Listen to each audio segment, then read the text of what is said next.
sua criação mais obscura, a Torre Norte. A Torre Norte é claramente a materialização de tudo que Himmler considerava precioso para ele e aponta para o ocultismo que existia em suas filosofias. A torre tem duas partes. Uma delas abrigava uma roda solar ou sol negro, o símbolo oculto da sociedade frio. É claro que essa roda solar significava muito para Himmler, mas ninguém sabe o que o sol negro era exatamente. Mas uma coisa é certa, ele estava lá para impressionar os homens da SS. A SS era vista por Himmler como parte de uma ordem mística. Himmler queria criar um Camelot para os seus cavaleiros da SS. Realizava casamentos e funerais para eles ali. Afirma-se que até missas negras teriam sido realizadas em Wewelsburg em 2 ou 3 ocasiões. Mas se esse ritual satânico foi mesmo realizado em Wewelsburg, deve ter acontecido em outra parte da torre, na cripta. Neste salão bizarro, onde o som se reflete perfeitamente nas paredes, Himmler criou uma espécie de palco para os homens da elite da SS. Pedestais perto das paredes, colocados possivelmente para rituais e reuniões secretas do grupo. E um espaço no centro que provavelmente era para o próprio Himmler. Isso é uma coisa engraçada, porque é aqui no meio que a acústica é maior e melhor. Mas, afinal, qual era o objetivo deste espaço? Será que era aqui que Himmler falava sobre seus sonhos mais loucos? Será que este lugar tenebroso era o centro das atividades frio? Será que Himmler concebeu esta cripta para ser o local da realização dos rituais mais blasfemos? É claro que esta é uma dessas coisas que nunca saberemos ao certo. Será que não? O castelo de Wewelsburg possuía um campo de concentração dentro da propriedade onde pessoas morreram de formas horríveis. Um desses prisioneiros ainda está vivo. Um homem escravizado para construir a Torre Norte para Himmler, o local mais secreto do castelo. Das eigentlich schon ein bisschen schwer war. Aber in unserer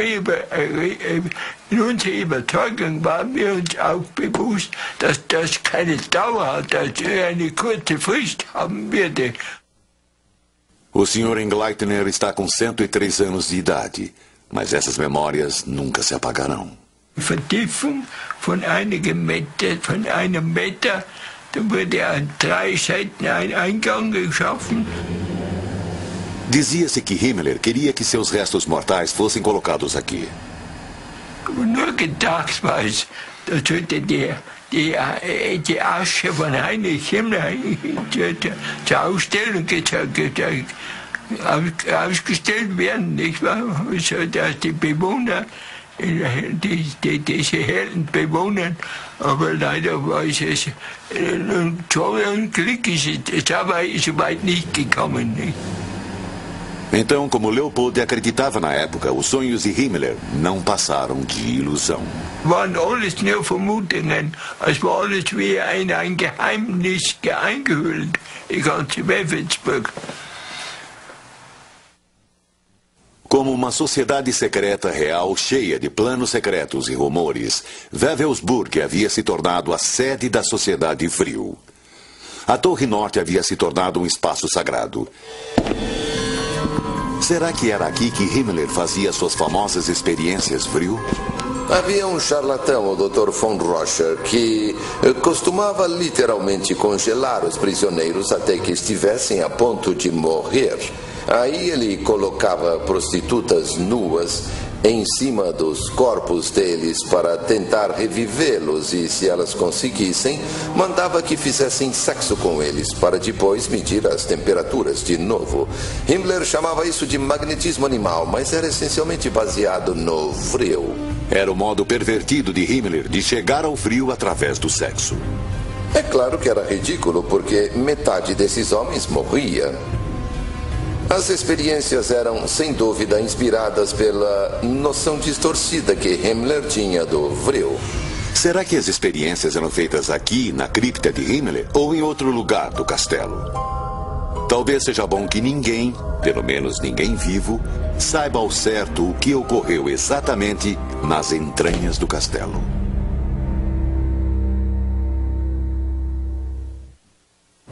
Cada membro do Reich estava pronto, cada homem, para lutar e morrer a serviço da pátria. E não, é verdade, é verdade.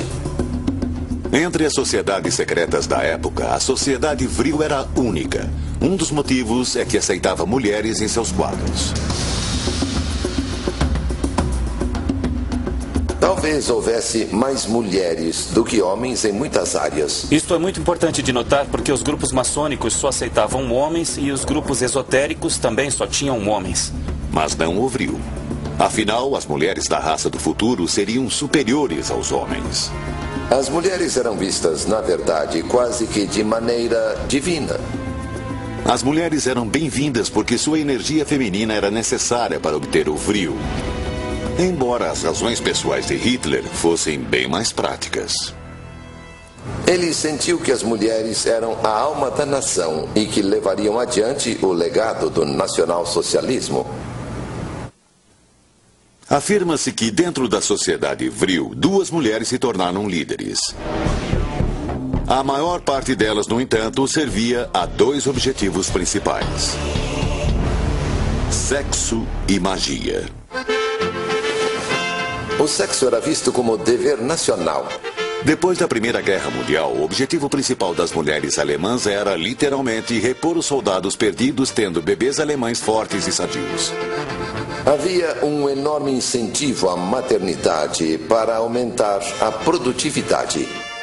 Além disso, fazer filhos era divertido. Tudo que fosse um escape, uma fuga, era bom. A sociedade Vril pode ter levado a ideia um pouco mais longe e usado o sexo para alcançar forças ocultas. Era a combinação de poder e prazer. Era como a nacionalização do instinto sexual. E, numa sociedade secreta, o instinto sexual poderia invocar magia sexual. Frequentemente, as mulheres da sociedade Vril eram médiums. Numa época obcecada pelo ocultismo, a prática da mediunidade era disseminada e boa parte dos médiums eram mulheres. Elas eram consideradas canais particularmente receptivos entre o mundo ordinário e o mundo astral.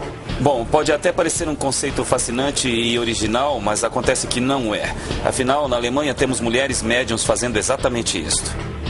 Elas não tinham influência política no grupo. O que faziam essencialmente era tentar canalizar a força Vril e depois traduzi-la para o resto das pessoas na sala. Um tipo de fotossíntese física, podemos dizer.